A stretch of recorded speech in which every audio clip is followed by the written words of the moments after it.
Nicolas, il faut mettre à dispo de Paris le sujet de Candice Olivari sur le rescapé depuis Seguin, qui a été fait, qui est PAD et qui est au conducteur de ce midi. Merci.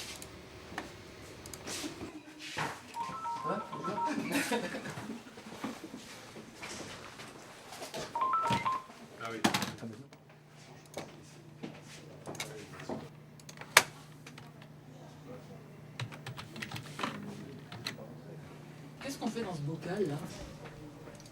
On dit qu'à France Télévisions, il y a plein de gens dans des placards. Voilà, c'est vrai, je suis dans un placard. Non, le rôle du chef d'édition, quel qu'il soit, c'est de... Le chef d'édition a deux fonctions essentielles. La première, c'est de faire le lien entre la rédaction et la technique. Il y a des journalistes qui sont sur le terrain, il y a des techniciens, en l'occurrence les monteurs, les mixeurs, les techniciens vidéo qui sont là pour les accueillir, pour les aider à finaliser leur reportage. Et c'est de faire en sorte que tout puisse coïncider, que quand les journalistes arrivent, les techniciens soient disponibles. Un peu un rôle de chef de gare, quoi. Et la deuxième fonction, le rédacteur en chef décide de ce qu'il y a dans le journal et le chef d'édition, son rôle, c'est de faire en sorte que ça soit dans le journal à la fin. Voilà. Donc là, en fait, cet ordinateur est là pour... Pour suivre la fabrication. On sait qu'on a des équipes qui sont en tournage, on a des équipes qui sont déjà en montage. C'est pour voir, permettre de tout mettre en réseau pour que le rédacteur en chef puisse voir où on en est, que les équipes puissent voir éventuellement avec qui elles montent. C'est un système qui nous permet de savoir où on en est tous, quel que soit notre poste, et notamment à Paris, quand ils attendent un reportage, ils peuvent voir comme ça, si on renseigne l'affiche, ils peuvent voir où on en est de la fabrication, ça leur évite de nous téléphoner 10 fois par jour pour savoir où on en est. C'est quoi le surnom du chef d'édition? C'est le chef de couloir. Parce qu'on passe notre temps dans le couloir, effectivement. Et qu'on n'est pas vraiment chef. Donc on est chef d'un couloir, c'est déjà pas si mal.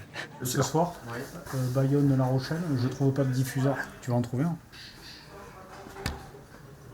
Bah s'il n'y en a pas, c'est qu'il est pas... Non, moi je l'ai pas trouvé, mais moi je suis pas journaliste, je sais pas enquêter. C'est pas bien. Tu vois? Est-ce que t'as vu dessus quand on voit le cerveau dans le blanc des yeux de Jean-François? Tu ne comprends pas ce qu'on lui dit. Alors... Non, mais tu vas le trouver? Ouais, c'est bon, il n'y a pas de raison. Ok. Tu l'as pas eu? Non, je vais essayer sur son portable.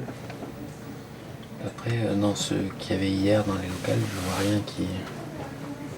Ça risque de faire réchauffer. Il manque un sujet pour midi? On avait effectivement envisagé un invité à midi qui ne peut pas venir.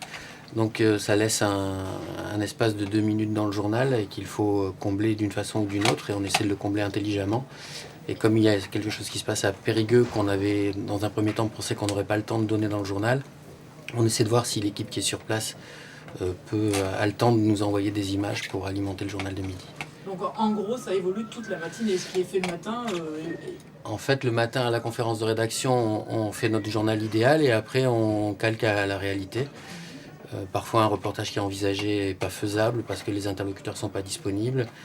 Parfois il y a des obstacles infranchissables, parfois il faut remettre ça plus tard. Et donc on est obligé de s'adapter. Tous les jours il y a un journal, il fait à peu près tous les jours la même durée et il faut arriver à mettre des choses qui soient concernantes pour les gens de la région Aquitaine tous les jours à midi et le soir sur Internet, dans Sort 3.